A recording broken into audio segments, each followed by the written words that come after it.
What's happening, everyone, and welcome back to a brand new Enshrouded video. And in today's video I'm going to be going over the best wizard or magic class setup I've found for the game. So I'm going to be telling you how to create the best Enshrouded Wizard build with a guide on the best weapons, skills, consumables, armor and more. So in Enshrouded, the wizard is a high damage ranged character wielding a staff or a wand. You use elemental charges with your staff to create powerful damage and healing. The strength of the wizard is a powerful area-based damage with the staff and consistent range damage with wands. However, you will be vulnerable to damage until you level up and select a specific healer skill that gives you some of the best survival in the game. For this wizard build, I'll be emphasizing range damage, high survivability, and mobility. You can use this build if you do like traditional spellcasters in RPG games, but be warned, the survivability is low until you are around level 10. In this section, I'm going to be talking about wizard build features and mechanics. So the primary attribute you want to focus on is intelligence. The secondary attribute is spirit. Your primary weapon wants to be a wand.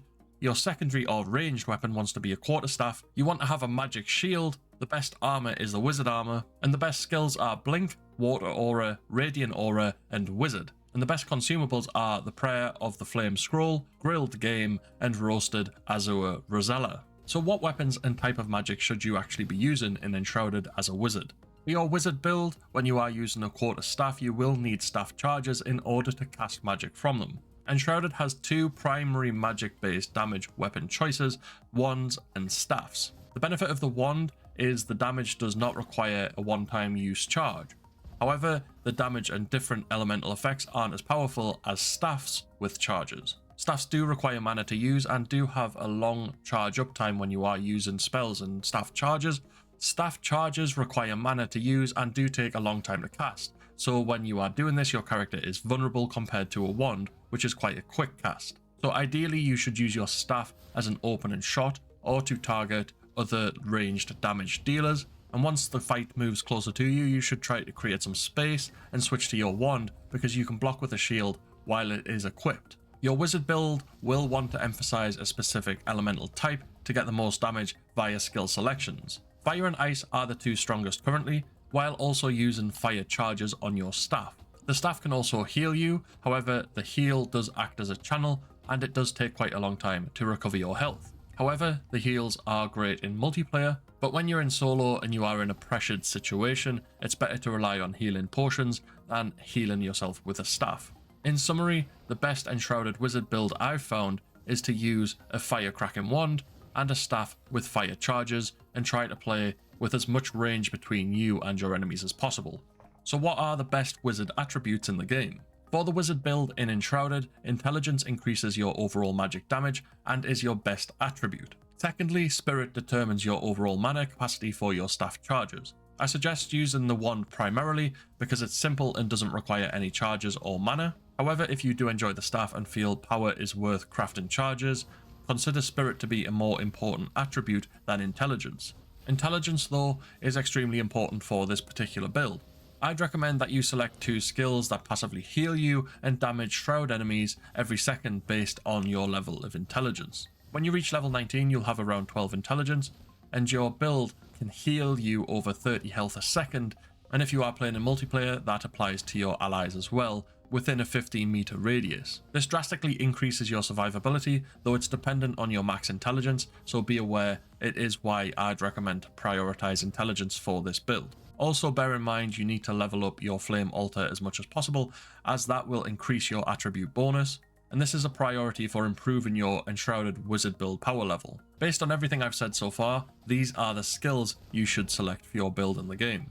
I'm going to do these in order of how you should unlock them in the game, so keep that in mind as I go through them. You should unlock Endurance, which is a survivor skill, which increases your stamina by 10. Then you should unlock Runner, which is a survivor skill, which increases your sprint speed by 10% and lowers your stamina consumption by 10%. You should then unlock Double Jump, which is a survivor skill, which allows jumping a second time while airborne.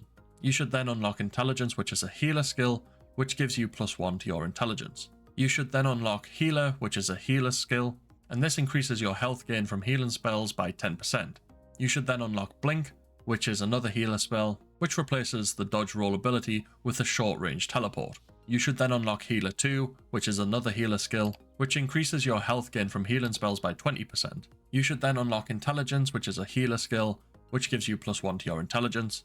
Then you should unlock Water Aura, which is another healer skill, and all players within 50 meters regenerate 1 health point per second for every point of intelligence. You should then unlock Water of Life, which is another healer skill, which regenerates 1 additional health point per point of intelligence. You should then unlock Spirit, which is a wizard skill, which increases your mana by 20. You should then unlock the Necromancer skill, which is a wizard skill, and when killing an enemy with a magic weapon, you have a 10% chance to summon a friendly fire wisp. Then the This is the Way skill, which is a wizard skill, and then when attacking with a magical weapon, all damage is increased by 10%. You should then unlock Quick Charge, which is a trickster skill, which reduces the charge up time of staffs by 50%. You should then unlock Counter Strike, which is a trickster skill, and it has a 20% chance to reflect 50% of the damage back at the attacker if it's fire-based damage. You should then unlock Spirit, which is a wizard skill, which increases mana by 20. Then the Arsonist skill, which is a wizard skill, and all fire damage is increased by an additional 10%.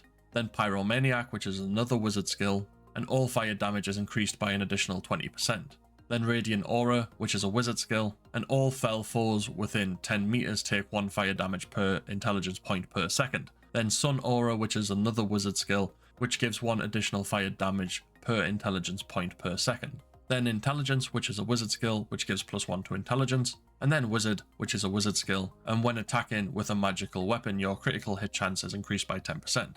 And then once you have unlocked all of those skills, you want to focus on secondary skills, which I'm going to tell you about now. When you do have all of your primary skills, you should consider the next lot of skills, as they are helpful for increasing intelligence and wand damage. Intelligence, which is a battle mage skill, which gives +1 to intelligence. Absorb, which is a battle mage skill, which when you suffer magical damage, you have a 10% chance to generate 1 mana for each health point lost. And then Intelligence again, which is a battle mage skill, which gives +1 to intelligence. Unity, which is a battle mage skill, and when damaging enemies with wands, you have a 24% chance to recover 2% of your mana. Wand Master, which is a battle mage skill, and it gives you 30% chance to spawn an additional wand projectile. Sting, which is a battle mage skill as well.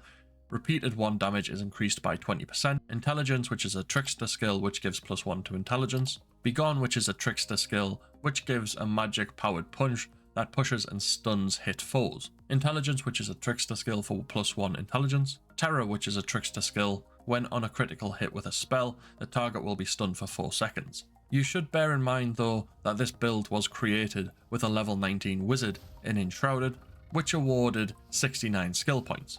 When I do reach max level within the game, I will have a look at this guide again and possibly update it depending on how popular the game actually is. So now you've got yourself set up with your best skills for a wizard build in Enshrouded. How do you actually play as a wizard? So the best tip I can give you as a wizard in Enshrouded is to always keep your range. You want to stay at just the edge of where your wand can still do damage. If you do this, it will give you time to blink away since you've replaced your dodge with a teleport, and continue doing damage when you have moved further away again to keep your range from the enemies. Like I've said already, your opening shot should be done with your staff, and preferably with a firebolt charge if possible. After that, you need to switch to your wand, because you can still block with a magic shield but also still do damage with your wand.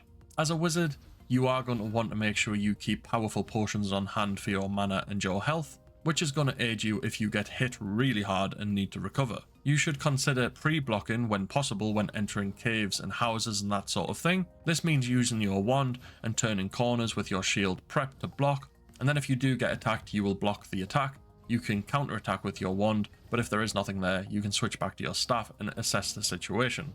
So remember to keep your distance, open with firebolt, use fire elements, bring consumables for your health and mana, pre-block when entering dungeons, buildings or caves, and dodge with your blink. Now on to the best weapons and armor for your wizard build in the game. For your main hand, you want to have a crackling fire wand. For your shield, you want to have a ghastly shield. For your secondary weapon or ranged weapon, you want an undergrowth staff. For your head, you want a wizard hat, upper body mage chest. Your arms should have mage gloves on. Your lower body should have wizard pants. Your feet should have wizard boots. Your ring 1 should be a commander's ring, and your ring 2 should also be a commander's ring. So where do you find these weapons and armor? Your crackling wand can be found in any chest spread across the world. Your ghastly shield can actually be crafted by yourself and collected from a blacksmith, or you can just use any shield you can find in the wild that you can pair with your wand. The undergrowth staff can be found in the pike area, which is in the far northeast corner of your map. Alternatively, you can use any staff with a fire elemental bonus. Your wizard clothes can be found throughout the world in chests, or you can craft level 13 gear of a mage, which is a helpful alternative.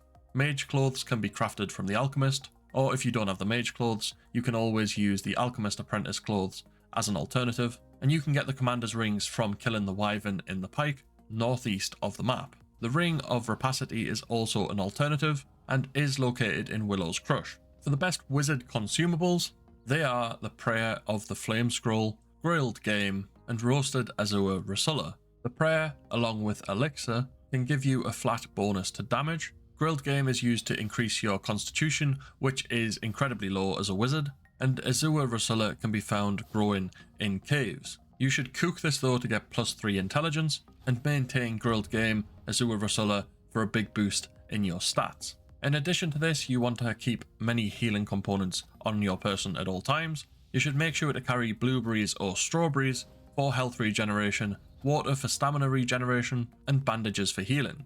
As you advance in the game, you will unlock the alchemist and they will be able to craft potions for you.